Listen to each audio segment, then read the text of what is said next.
Dans son portrait pour Libération, réalisé car elle est l'héroïne du long-métrage Simone, le voyage du siècle, Elsa Zilberstein est présentée comme une grande amoureuse.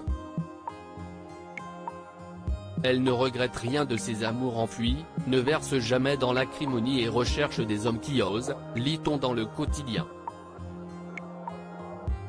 Ces couples sont connus, il y a notamment Antoine de Caunes qu'elle a fréquenté de 1997 à 2005, ou encore Nicolas Bedos, 2005 à 2008, dont elle est restée proche.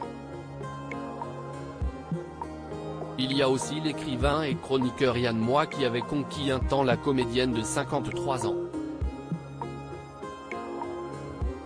Elle s'était confiée sur leur couple en 2015 dans le magazine M du Monde. Un truc dingue qu'il ait fait pour moi, le fait d'avoir été un couple normal.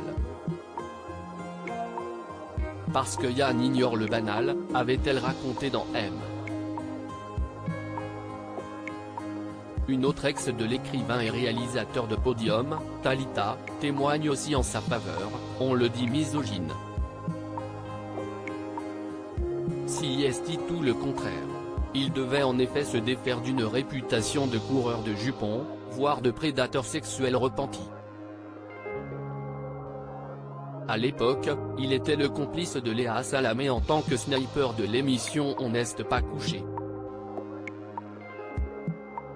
Depuis, il s'est installé dans le PAF comme dans les librairies, non sans polémique.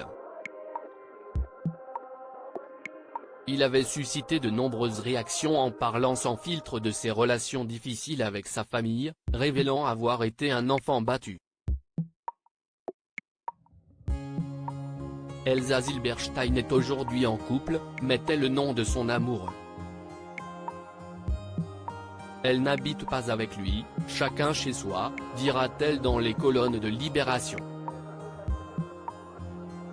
La question de la maternité a également fait surface dans cet article et elle a confié songer à adopter, désormais contrainte à des choix face à l'horloge biologique. Le temps ne semble pourtant pas avoir d'emprise pour cette artiste qui semble ne pas avoir changé depuis qu'elle a éclaté au cinéma dans les années 1990, remarquée dans Van Gogh sous la direction de Maurice Pialat et aux côtés de Jacques Dutronc.